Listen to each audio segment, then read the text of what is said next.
নরওয়ের বিপক্ষে নিজেদের হতাশার ইতিহাস আরও দীর্ঘ করল ব্রাজিল। শেষ ১৬তে ২-১ গোলে হেরে ২০২৬ বিশ্বকাপ থেকে বিদায় নিয়েছে ৫ বারের বিশ্ব চ্যাম্পিয়নরা। এর মধ্য দিয়ে নরওয়ের বিপক্ষে ৫ ম্যাচ খেলেও এবারও জয়ের দেখা পেল না ব্রাজিল।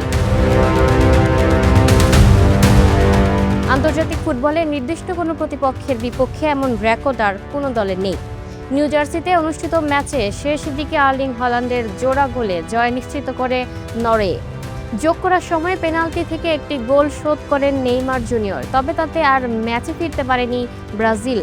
ম্যাচ শেষে ব্রাজিলের প্রধান কোচ কার্লো আনচেলোত্তি বলেন, এই হতাশাজনক বিদায়ের পরও তিনি এবং তার কোচিং স্টাফ নিজেদের কাজ চালিয়ে যাবেন। তার লক্ষ্য এখন জাতীয় দলকে নিয়ে নতুন একটি চক্র শুরু করা। আনচেলোত্তি বলেন, ফলাফল অবশ্যই হতাশাজনক, কিন্তু খেলোয়াড়দের প্রচেষ্টায় তিনি সন্তুষ্ট। তার মতে ব্রাজিল হারার মতো ফুটবল খেলেনি, তবুও ফুটবলে কখনো কখনো কঠিন বাস্তবতা মেনে নিতে হয়। তিনি আরও বলেন, পরাজয়ের কষ্ট থাকলেও এটিকে ভবিষ্যতের জন্য অনুপ্রেরণা হিসেবে ব্যবহার করতে হবে। সমর্থক, খেলোয়াড় এবং পুরো দলই হতাশ, তবে এখন সঠিকভাবে ঘুরে দাঁড়ানোই সবচেয়ে গুরুত্বপূর্ণ।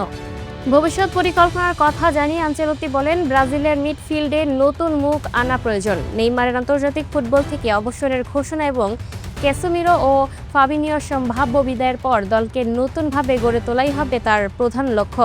এদিকে ম্যাচে ব্রুনো গিমারায়েসের পেনাল্টি মিস নিয়েও ব্যাখ্যা দিয়েছেন ব্রাজিল কোচ। তিনি জানান, খেলোয়াড়দের সাম্প্রতিক পরিসংখ্যান বিশ্লেষণ করে পেনাল্টি নেওয়ার দায়িত্ব দেওয়া হয়েছিল। সেই হিসাব অনুযায়ী প্রথম পছন্দ ছিলেন রাফিনিয়া, এরপর নেইমার এবং তারপর ব্রুনো গিমারায়েস।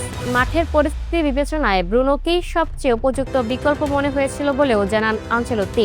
বিশ্বকাপের হতাশা পেছনে ফেলে এখন ২০৩০ বিশ্বকাপকে সামনে রেখে নতুন করে দল গঠনের পরিকল্পনায় মনোযোগ দিতে চায় ব্রাজিল।